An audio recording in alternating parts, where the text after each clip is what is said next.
गेल्या काही दिवसामध्ये या मावळ तालुक्यामध्ये गलिच्छ प्रकार या ठिकाणी घडायला लागलेले आहेत आणि आपण बघितलं तर काही नागरिक आपल्या पाठीमागे आहेत. हे नागरिक कशासाठी आले या पोलीस स्टेशनला, पण आता शिरगाव पोलीस स्टेशन या ठिकाणी आपण आणलो आहोत आणि या शिरगाव पोलीस स्टेशनमध्ये एका चिमुकलीवरती बलात्कार झाले या प्रकरणी आरोपी अटक झालेला आहे आणि त्यासाठी त्याचा निषेध नोंदवण्यासाठी या ठिकाणी काही लोक इथं आलेले आहेत. गेल्या काही दिवसामध्ये एका चिमुरटीवरती चॉकलेटचा आमिष दाखवून तिच्यावरती बलात्कार करून तिला ठार जीवे मारण्यात आलेला आहे. त्याच प्रकरणी या ठिकाणी काही वंचित बहुजन आघाडीचे कार्यकर्ते आलेले आहेत. आपण त्यांच्याकडनं जाणून घेऊयात. काही काय सांगाल, आज आरोपी अटकेत आहे, त्याच्यावरती कारवाई करण्यात येत आहे, तुमचं आपण या ठिकाणी जाणून घेऊ. मी रुशाली वीरगुर्जर, वंचित बहुजन आघाडी मावळ अध्यक्षा. आज आम्ही प्रस्थापित जी आहे रोशनीचे आई वडील उर्सेला, तिकडं आज आम्ही सगळे आमची टीम गेली होती.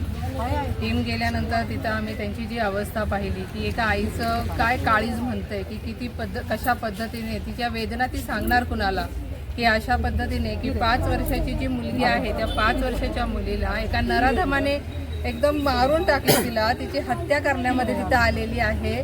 तर त्याविषयी जायचं कुठं, हा जो जाब आहे तो विचारणार कुणाला. जसं कोथुर्णेमध्ये ज्या पद्धतीने झालं होतं की त्या माणसाला फाशी देण्यात आली नाही, पण आता जो वारंवार जो प्रकार घडतोय, कारण की 3 वर्षानंतर परत हाच प्रकार प्रत्येक मावळामध्ये कुठे ना कुठेतरी हा प्रकार घडत चाललेला आहे. तर ही गोष्ट जी आहे ती कुठेतरी थांबली पाहिजे आणि वारंवार ज्या ह्या घटना घडत चाललेल्या आहेत ह्यांना कुठेतरी जाब विचारला पाहिजे की प्रशासनाने झोपून राहिलेत का, त्यांचे डोळे उघड्या कसे झाले नाही की एका लहान मुलीवर अशा पद्धतीने बलात्कार होत आहे. आणि ह्यासाठीच आम्ही वंचित बहुजन आघाडीची पूर्ण टीम इथं आलेलो आहोत आणि ह्या गोष्टीचा आम्ही निषेध करतोय. मी शारदा राजू बनसोडे, पिंपरी चिंचवड शहराध्यक्ष महिला वंचित बहुजन आघाडी. शासनाला एकच सांगू शकते, आज जे वातावरण निर्माण झालेलं आहे पिंपरी चिंचवड शहरामध्ये सुद्धा किंवा आपल्या उर्शे गावामध्ये सुद्धा, रोशनीसारख्या मुलीचा काय दोष होता. आई वडिलांनी जन्म दिलं, तिने दुनियासुद्धा बघितली नाही, दुनियासुद्धा बघितली नाही, तेवढंच तिचा खून होतो. खून शब्दसुद्धा बोलायला आज मला कसं तरी वाटतं. त्या मुलीचा काय दोष आहे. आज त्यांनी एक चॉकलेटची आमिष दाखवली आणि त्या मुलीवर आमचा अन्याय केला. आज तशा आरोपीला सरकार तर फाशी देणारच आहे, पण कधी देईल हा मनाशी प्रश्न पडतो. कोथुर्णेसारख्या प्रकरणाला 3 ते 4 वर्ष झालेले.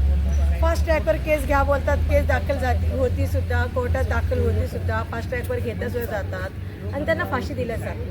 तो काय घरी काय राहतो किंवा जेलमध्ये काय राहतो, त्याला फरक काय पडतो, कुठेतरी जागायचंच आहे. पण असं ज्यावेळेस आमिष दिलं जातं की सरकार ज्यावेळेस आमिष देते की आम्ही फास्ट ट्रॅकवर घेतो आणि फाशी देतो, मग फाशी का देत नाही. सरकार कुठं मिंदा आहे का.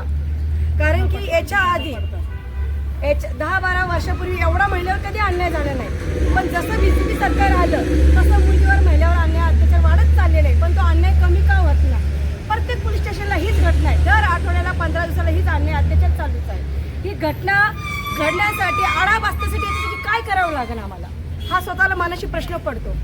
आज आम्ही तर सत्तेत नाहीये, वंचित बहुजन आघाडी ज्यावेळेस सत्तेत येईल ना, मी एक शब्द देते बाळासाहेब आंबेडकरांच्या वतीने, ही घटना तोरवी सगळ्या संपल्या जातील. त्यावेळेस आम्ही स्वतः आरोपीला स्पॉटवर आम्ही ओपनमध्ये त्याला मारून टाकू.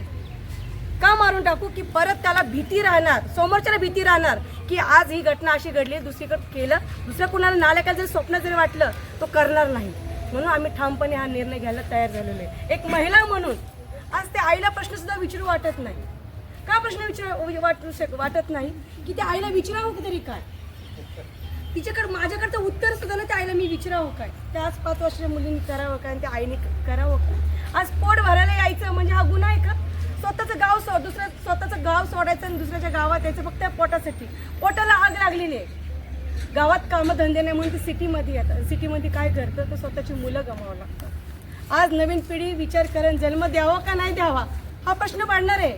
कारण की दर आठवड्याला जर अशा घटना घडत असेल तर कुठेतरी आज सरकारला लाज का वाटत नाही हा माझा प्रश्न. सगळ्या प्रकरणामध्ये आपल्याला असं वाटत नाही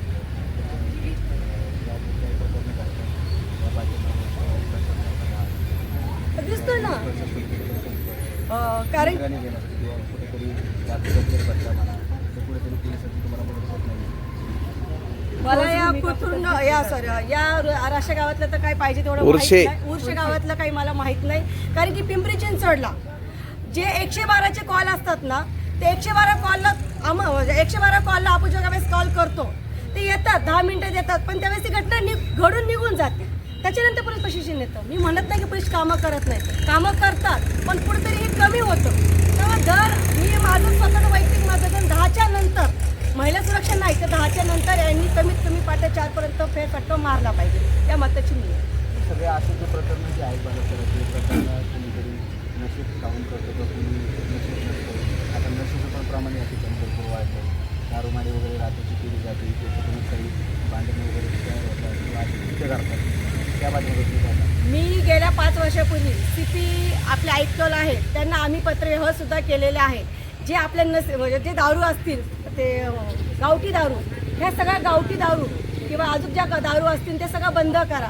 गोवा गुटखा आहे हे सुद्धा बंद करा म्हणून वारंवार आम्ही निवेदन सुद्धा दिलेले वंचित बहुजन आघाडीच्या वतीने, पण त्याच्यावर काही होतं. फक्त नावाला 15 दिवस महिनाभर बंद करतात, पण जे आहे ते चालू होतं. इथून पुढची आपली काय भूमिका? नाही, आमची भूमिका तर कडक असणार आहे की आम्ही इथलं झाले की आयुक्तांना सुद्धा भेट देणार आहे, कलेक्टर ऑफिसला सुद्धा जाणार आहे. कलेक्टरला गेल्या 15 दिवसापूर्वी सुद्धा मी स्वतः आंदोलन घेतलेले वंचित बहुजन आघाडीच्या वतीने, कारण की आमच्या इथली सुद्धा एका महिलेला अपहरण करून तिला अक्षरशः नगव्या अवस्थेत तिला जाळून मारलेली आहे. डोके गावामध्ये ही घटना घडलेली आहे, गेल्या फक्त 15 दिवसापूर्वीच्या घटना आहे.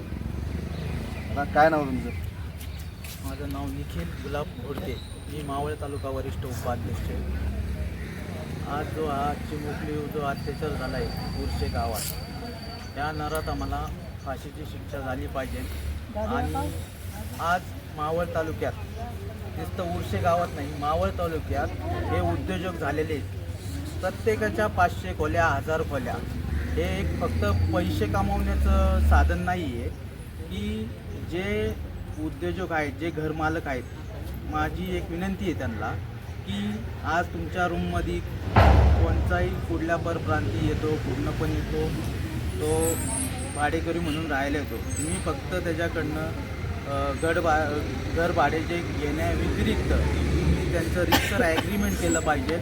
ॲग्रीमेंट नंतरून त्यांचं जी फॅमिली आहे त्यांचं पॅन कार्ड वगैरे घेतलं पाहिजे, यासाठी की हा कुठला व्यक्ती येईन राहील इथं, कुठल्या चिमुकलीवर डोळा ठेवून. अजून आपल्या भरपूर महिला आहेत ज्या जॉबला जातात, कॉलेजला जातात, नाही का, तर त्यांच्या सेफ्टीसाठी की पोलीस प्रशासनाला पण ह्या संदर्भात जर आरोपीचं आधार कार्ड पॅन कार्ड हे जर घेतलेलं असेल घरमालकांनी आणि रिक्सर ॲग्रीमेंट केलेलं असेल तर पोलीस प्रशासनाला पण ह्याच्यात मदत होईल. आणि ह्याच्यामध्ये ही शिक्षा ही झालीच पाहिजे फाशीची, फर्स्ट ट्रॅकमध्ये झाली पाहिजे ही शिक्षा. वंचित बहुजन आघाडीतर्फे मावळ तालुक्यातर्फे हे झालं पाहिजे फाशी. काय नाव?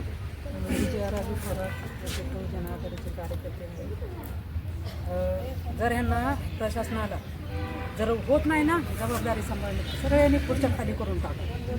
आणि जे बी अपराधी आहेत त्या अपराध्यांना ह्यांना होत नाही शिक्षा देणं, तत्काळ होत नाही.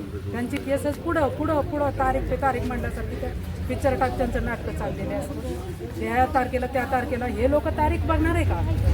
हे जरा आहेत आता हे कमावणार आहे, हे बघणार आहेत का तारीख? हे नाही, आमच्या पोटाच्या मागं लागलेली आहे. अशा किती मुली गमवायच्या? सरकारनं कुठंतरी विचार करायला पाहिजे ना, अशा मुली किती गमावणार? आणि मुलगी सुरक्षित नाही. मी अजून परत सांगते की रुपालीताई चाकणकर, तुम्ही थोडंसं महिलांकडं, महिला आयोगाच्या आहेत, तर तुम्ही महिला आहे म्हणून आम्हाला खूप अभिमान वाटतोय, अजून पण वाटतोय. तर अशा घटना घडतात तर ह्यांना तात्काळ का फाशी देत नाही? आज तो नराधम CCTV कॅमेऱ्यात पकडला गेलाय, मुलीला चॉकलेट घेऊन जाताना दिसलाय. कशाची वाट बघता तुम्ही? कुठल्या गोष्टीची वाट बघता? त्याला कोण जामीन देईल का? त्याला कोण येईल का सोडवायला? याची वाट बघता का?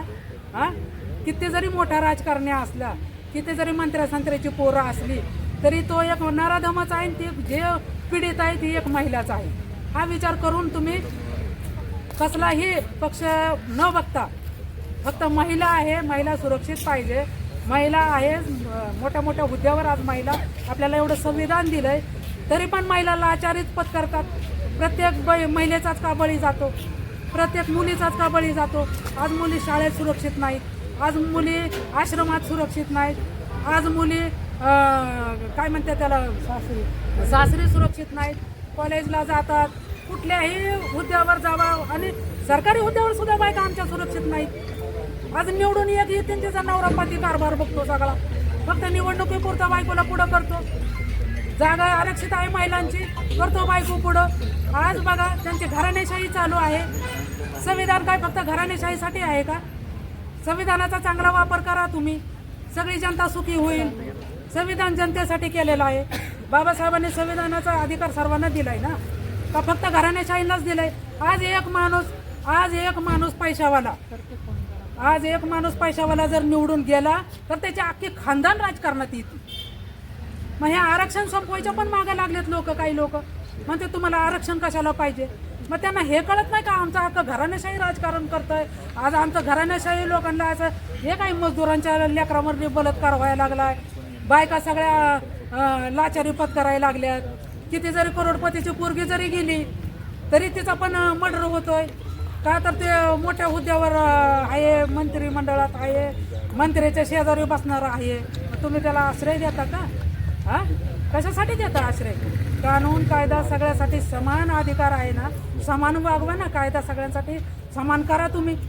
हा, आज एका गरीबाला बी तेवढाच द्या ना तुम्ही अधिकार. कानून कायद्याचा न्याय तुम्हाला त्या गरीबाला बी तसाच द्या, आणि ते मुख्यमंत्र्यांचे आहेत त्यांना पण तसाच द्या. आज आमचं तर काहीच नाही हो, तळागाळातली लोक आहे आम्ही, आणि मरूनही मेलेलं आहे आम्ही. हा, पण ज्यांना खुर्च्या नाही येत सांभाळता, तुम्हाला नागरिकांची जबाबदारी सांभाळता येत नाही. तुम्हाला फक्त काय फॅशनसाठी राजकारण पाहिजे का? तुम्हाला रील्स बनवायसाठी राजकारण पाहिजे का? हा, आज तुमची पोरं बघा ना केवढ्या मोठमोठ्या गाड्यांनी फिरतात. कुणाच्या जीवावर? हे लोक मोलमजुरी करतात ह्याच्या जीवावर फिरतात ना. हा, का तुमच्या बायका लेकरं चालल्यात कष्ट काबाड करायला? हा, आज अख्खा भारत स्वच्छ भारत, सुंदर भारत कुणामुळे तुमच्या जातात का? नातेवाईक कुठं साफसफाई करायला जातात का? गटारी काढायला जातात का? हा, कोणचे आहेत का? हे सगळे तळागाळातली लोक आहेत, आणि हे सगळं तळागाळातल्या लोकांमुळं आज आपला भारत स्वच्छ आहे.